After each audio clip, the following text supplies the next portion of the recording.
She asleep? Yes, fast asleep. How do you feel about it now that we're on our way? I know you're right, Dad. Certain? I am now. I suppose I was just keeping her in San Francisco, hoping against hope that one day the doctors would come up with some miraculous cure. But, oh, she'll love your ranch. She'll be happy there. I've got to face it, Dad. That's all we can do for her now.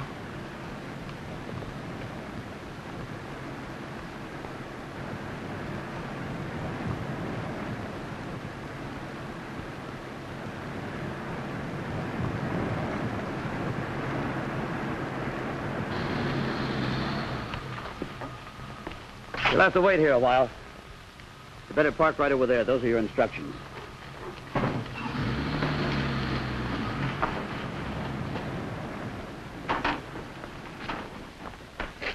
What's going on?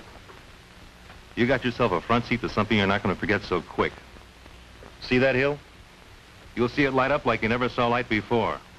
Any minute now, they're going to test an atomic bomb. Dad, let's turn back. Wouldn't get very far. Ought to go off any minute now. But what about Vivian? She'll be terrified. It'll be just like fireworks for her. She doesn't know what it means. We'll be the ones who'll be frightened.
Well, is it like you thought it would be? Of course it is, Grandpa, but much, much better. Well, there's another surprise for you. A pony. Grandpa, would you let me ride him? Well, sure, he's yours. Can you ride? No, Grandpa, but I can try. Well, you go on, then.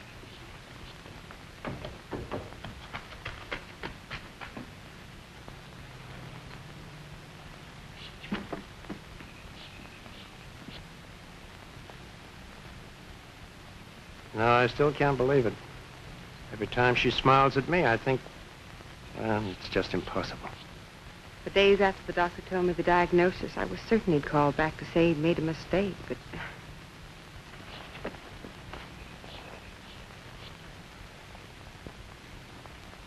Touch him gently with your heel.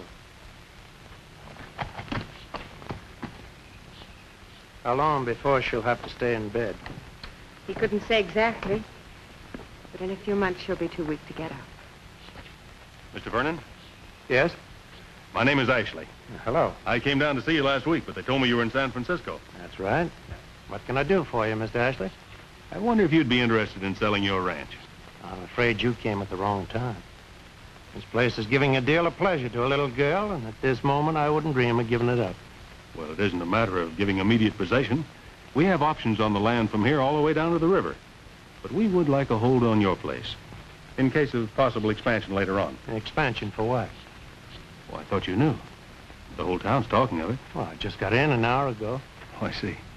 Well, I work for the Atomic Energy Commission. They're going to build a plant here. Grandpa, am I doing all right? Just fine. This is the little girl I was talking about. Hello there. Take her out again. All right, Grandpa. Well, since you've been away and this is all new to you, naturally you'll need some time to think it over. Maybe it'd be better if I call back again in a day or so. I'm afraid the answer would still be the same. I'll call anyway. Goodbye. The atomic bomb. Isn't there enough unhappiness in the world without that? And now they want to bring it here. I'm sorry, Alice. I just don't want to be reminded of things like that. Maybe I'll go into town and see what the other fellas have to think about it. I suppose I should bring Vivian in for a rest. But I haven't the heart to stop her when she's having so much fun. Let her enjoy herself while she can. In 3 months, this place will be a boom town. Sure, there'll be problems, but there'll be advantages for every one of us. How much is your place worth right now? About 4,000. Well, in 6 months, I'll be able to get you 12 for it. Maybe 15. If he wants to sell. I won't be going to sell. It's my home, Harry. It's where I was born and raised. It's where my folks settle when they come out here in covered wagons. And they looked all over before they picked this as the best spot. Well, maybe it won't help you so much, but things haven't been too good here for 2 or 3 years. Plenty of people in town that could use a little more money.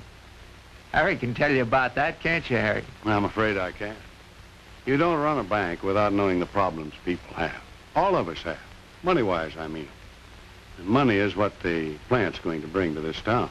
Of course, I'm not saying that money means happiness, but it's a lot easier when you're not pinching and skimping and worrying year after year. So it's just a question of money. Oh, there's more to it than that. Now, you fellows got me elected mayor, and I know what this town needs and how much it needs. A new school building, for one thing. And, Doctor, how far is it to the nearest hospital? 26 miles.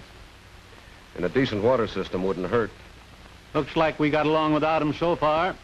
But is that any reason why our children should have to? That's why I'm glad the plant is coming here. It'll mean the best schools and hospitals and things like that. Sure, I'll hate to see the old town change just like anybody else, but I'm darn sure it'll be worth it. Seems to me you're all ducking the real point. Now, what's this plant going to make? Fissionable material, they call it. No matter what they call it, it all adds up to one thing. The atomic bomb. And that's why this whole idea makes me sick. There won't be any danger around the plant. Everything will be carefully controlled. That's not the point. I was at Hiroshima, Doc. Maybe 8 or 9 days after the bomb was dropped. I saw what was left. So they're going to make the atomic bomb here. While I'm selling my place and leaving town. I don't want any part of it. I can understand how he feels. After that kind of an experience, naturally, he's afraid of the whole idea of the bomb. Let us be honest. We're all afraid. We're all terrified, and so are people all over the world. But the fact of the matter is the bomb is here. Now that it's been invented, we just can't stick our heads in the sand and pretend that it doesn't exist. And say what you like about it. Having the bomb is pretty good insurance against an attack by an aggressor. John, you've been very quiet. How do you feel about this? Well, I was listening. I only heard the news about an hour ago, and I don't like to make up my mind in a hurry. Have you made it up now? Yes, I think I have. I agree with a lot you fellas have been talking about. But the bomb's been invented, and there's nothing we can do about that. The point is, do we want it here? Harry says the plant will bring money into the town. Well, that's fine, of course. We can all use a little more money. I know I can. Farrell says it'll give us new schools and a hospital and so on. But where will all this come from? From the atomic bomb. And the atomic bomb, no matter how thin you slice it, is simply a machine for killing people. Yeah. My folks came here about the same time yours did, Tim. That's right. Maybe today it isn't as big a town as they dreamed it would be. It probably isn't as rich a town. All we did was grow our crops and raise our cattle. But at least we never tried to make any money out of other people's unhappiness. No. Some of you are worrying that the town will change. I'm worrying about the people who live in this town. What sort of people we will be after we grow rich on the atomic bomb. With our schools and hospitals that we know one day will have to be paid for with other people's lives. Yeah. That's the change I'm worrying about. I don't think it's worth it.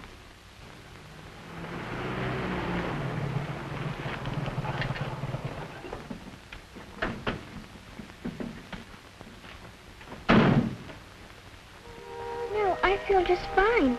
Really, I do. No headaches, no dizzy spell. You must tell me the truth, you know.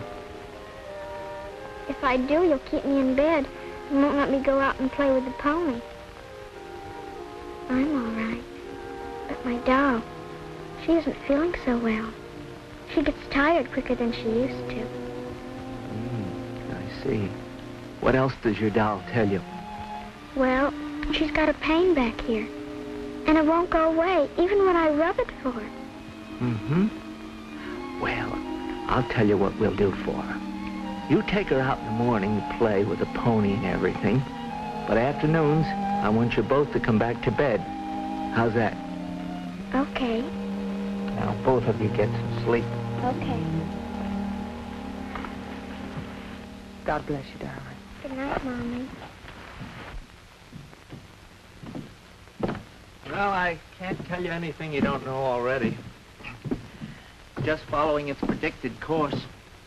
Will there be much pain? Not yet. Not for some months. But the end's inevitable. Unless... Unless what? I suppose they talked to you about the possibilities of an operation? They said the chance of success would be 1 in 1,000. We thought it over very carefully. It was a tough decision to make. With a gamble like that, what right did we have to cut off what little chance she has left? Someday the chances will be better. Someday we'll have learned enough. That'll be too late for her. Things like this in the world, and they have to invent the atomic bomb. I suppose that's why I sounded off so yesterday. Maybe I shouldn't have. Oh, I'm glad you did. I intended coming over here tonight even if you hadn't called me about Vivian. You got me thinking. It was good for me. You know, up to now, I kept thinking that everything science did was good. My training, I suppose. Now I'm not so sure. Other fellows are thinking, too.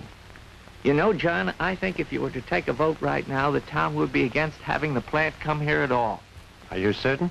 I talked to a lot of people today. And what are we going to do about it? Do about it? Well, sure. If you think a thing is wrong, then you've got to do something about it. Well, what can we do about it? I don't know. But that's what we're going to find out.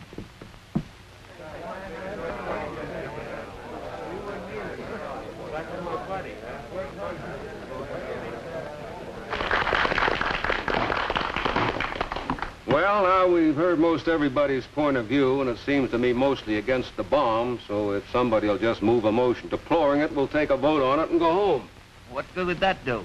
Well, ease our consciences a little, I guess, and make us feel better about the whole business. Well, that's not the point of this meeting. The point is to keep the plant from coming here. Well, that's a kind of a tough proposition, isn't it? You just can't argue with something like the Atomic Energy Commission. Why not? The Atomic Energy Commission is part of the government. The government is elected to work for us. Seems to me it's our duty as citizens to speak out when they do something we disagree with. You think that'd get you anywhere? I don't know. But I'm still going to argue. Maybe it will at that. We're not telling them how to run their business. We're not saying don't make any more bombs. All we're saying is don't bring your plant here. There must be hundreds of places where they could build. If they knew that this whole town was against it, you think they'd insist on putting it here? Mr. Chairman, I'd like to move a resolution. Go ahead, Harry. I want to be the one to move it because at first I was all for the plant. But what I've heard has made me change my mind. I move that it is the unanimous wish of this council that the Atomic Energy Commission abandon all plans for building a plant in this township. And we call on our representative in Congress to use every endeavor to see that this is done. Yeah. Afraid I can't help you. They might listen to me on nuclear physics, but this is an administrative matter. That's not the way I want you to help. I'm not going to take this up with the AEC just yet. Even if your constituents tell you to? I don't think a congressman's job is to do just what he's told. His job is to do what he thinks is right. I don't think this is right. And if my friends back home had known the whole picture, I don't believe they'd have drawn up this resolution. That's where I need your help. How? I'm flying down there tonight on the 9 o'clock plane. Can you come with me? Well, you know I can't. I've got classes all day tomorrow. You'll be on that plane because you believe in this as much as I do. You talked with any of the other fellas, Congressman? No, I came to you first because I gather you had most to do with the resolution. They also told me that you're a very stubborn man, which only means, I suppose, that when you've finally made up your mind, you stick to it. Naturally. But you'll agree that to make up your mind fairly, you have to know all the facts. See, I don't think you know all the facts. I used to feel the same way you do about atomic energy until Colors straightened me out. To me, it was just the bomb, and so I hated it. Well, Mr. Colors, isn't that about what it is? It's mostly what you read about, I grant you that. It's mostly what it's been used for so far. That's the tragedy of nuclear energy. It had to begin at Hiroshima. No wonder the world is confused. Many of us are afraid. Mr. Vernon, think about primitive man thousands of years ago before he learned the use of fire. All fire meant to him was forest fire that might burn him to death, fire from volcanoes. He was afraid of it. He hated it. Naturally, he never thought that fire would become man's servant instead of his master. And you think atomic energy will be? Oh, yes. In spite of Hiroshima, if we control it rightly, as fire has to be controlled rightly, it'll be one of the greatest blessings we've ever received. I'm not asking you to take his word for it, as you obviously have no intention of doing. None whatsoever. Neither did I at first. But Colors convinced me by showing me a little film they made in Washington. Now, before I act on your resolution, I'd like him to have the chance of doing the same for you fellas here. Is that fair? Yes. That's fair enough, Congressman. So far in this film, you've seen demonstrations of atomic energy at work as a force for good in industry and agriculture. Now we go on to a more dramatic use of this God-given force. This girl is suffering from one of mankind's most dread diseases, cancer. She has cancer of the thyroid gland. A few years ago, this would have meant her case was hopeless. Now she has a chance. That glass looks like it has plain water in it, but actually it contains hope. Hope in the form of a radioactive iodine solution. Now, most people know that iodine is used in treating thyroid, but let's explain where this radioactive business comes in. Here we see the young lady on the examination table. Suppose, instead of the radioactive solution, she'd swallowed a tiny wristwatch. Then, if you could listen closely enough, you could hear a ticking in her throat. In the same way, a little bit of atomic energy in the solution she drank is now sending out signals from her throat. These signals are being picked up by the apparatus suspended over her neck, and so provide a new and tremendously valuable guide to the doctor in his efforts to help the girl. Now take a look at this instrument. Doesn't seem very interesting, but believe it or not, you're seeing a bunch of atoms drawing their own picture. Every tick of a radioactive atom causes a pin in the instrument to jiggle as it passes over the chart.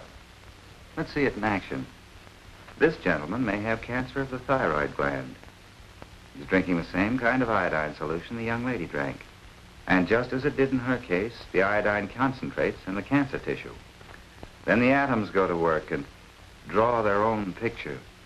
And so the doctor has a record of the exact location of the cancer, which he could obtain in no other way.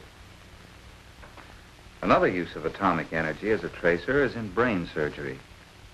Work is being done on the use of radiophosphorus for the detection and exact location of brain tumors. And the accuracy of the information that this new method supplies is leading to revolutionary results. Already several cases of brain tumor, hitherto considered hopeless, have been successfully operated on with the aid of this great new tool of medicine. Medical research is just one of the many uses of atomic energy as a benefit. Before we review the other beneficial uses, let's look at the many places in America where for many years thousands have worked in the field of atomic energy. Well, you've given us plenty to think about. Of course, it's mainly in the future. Don't you want to contribute to the future? Now you're needling me about the resolution. Of course I am. That's what I'm here for. Good night, Congressman. Good night. Good night, Tim. When's the next meeting of the council? Tomorrow. I think I'll stop over. Maybe you fellas will consider it again. Maybe. Radiophosphorus is a tracer. Tell me more about that. Well, there's a surgeon in Boston using it with some kind of a Geiger counter to locate the exact spot of the brain tumor. Has it been successful? Of course, it's all very new, but he's already had results in cases that seem to be hopeless. Mr. Vernon, do you have some personal interest in this? Yes, my grandchild. The little girl you saw this afternoon. She's dying of a brain tumor. Do you have this surgeon's address? Sure. Let's go to your house. We'll get him on the phone. Yes? Dr. Cooper? This is Congressman Maynard. Forgive me for calling you at this hour, but Professor Cullors gave me your name, and this is pretty important. A constituent of mine, Dr. Peterson, would like to talk to you. Yes? Here he is.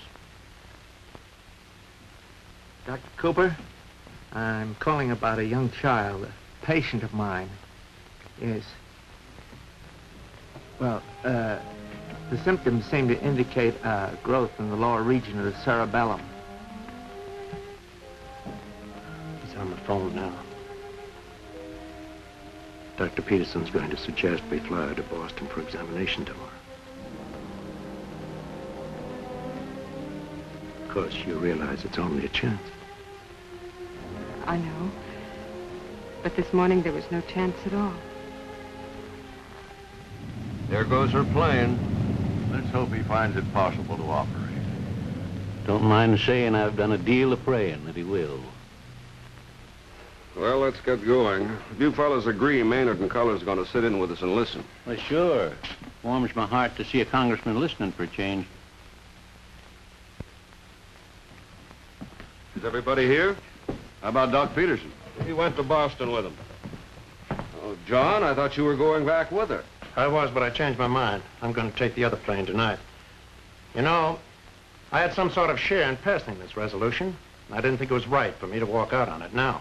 Well, let's start by hearing what John has to say. No, Mike, this is a personal thing with me. Because just now I can only think of my own granddaughter. It isn't fair for me to try and influence you other fellas. You've got to make up your own minds on the whole picture. But I've got this to say. Because of atomic research, there's a chance now for my granddaughter. What's even more important, there's a better chance for children like her in the future. That is, if we don't put obstacles in the way of atomic research. That's why, for my own part, I've got to withdraw my vote on the resolution. I understand how you feel, Mr. Vernon. But as you say, we have to take the whole picture. Now, is it worth it? As far as I'm concerned, that isn't the point. I voted against atomic energy because I thought it was the work of the devil. Now I know I was wrong. You see, God made the atom. I see that now. He made it just as surely as he made the hills and the sea and life itself. And God never made anything that was of itself evil. I can't argue that, Tim. But what about Hiroshima? Oh, you can't blame the energy that God put in the atom for that. No, we've got ourselves to blame. Mankind for fighting wars and using what God has given us for destruction. Yes, but it happened. And maybe it'll happen again, and much worse next time. So is it worth it? Men being what they are, wouldn't it really have been better if this thing hadn't been invented? May I say something? Go ahead. I can only answer Mr. Benson by telling him why Cullors and I came down here yesterday. You know, I don't leave Washington every time a city council passes a resolution. But this is something about which every town in America has to think clearly. And let's hope every town in the world. Of course, you're right, Mr. Benson. The energy in the atom is the most destructive force the world has ever seen. But as Cullors has shown us, it can also be one of the greatest blessings God has ever given us. Which is it to be? Because on that depends the future of mankind. Sure, we sometimes wish it hadn't been invented. We're afraid of the responsibility because the results will be so terrible if we misuse it. But it has been invented, and we have to take the responsibility. We can't just shut our eyes to it. You, Mr. Benson, you saw the destructive side at Hiroshima. And now all of you, with the hope that's been given to John Vernon, you've seen a little of the good it can bring and its promise for the future of the world. That's how high the stakes are, for good or for evil. And that's the challenge you've accepted, to do your part in making atomic energy not a curse, but a blessing to mankind. Of course, this is just one town, and there are only a few of us in this room. But all over America, and all over the whole world, too, people must sooner or later face this same challenge. And I pray that they, too, make the right choice. Oh, we've muddled and we've made mistakes. But this time, God has entrusted us with a physical force bigger than we've ever had before. One that can destroy us or can lead us on to new horizons. And with this choice before us, God willing, we shall not fail.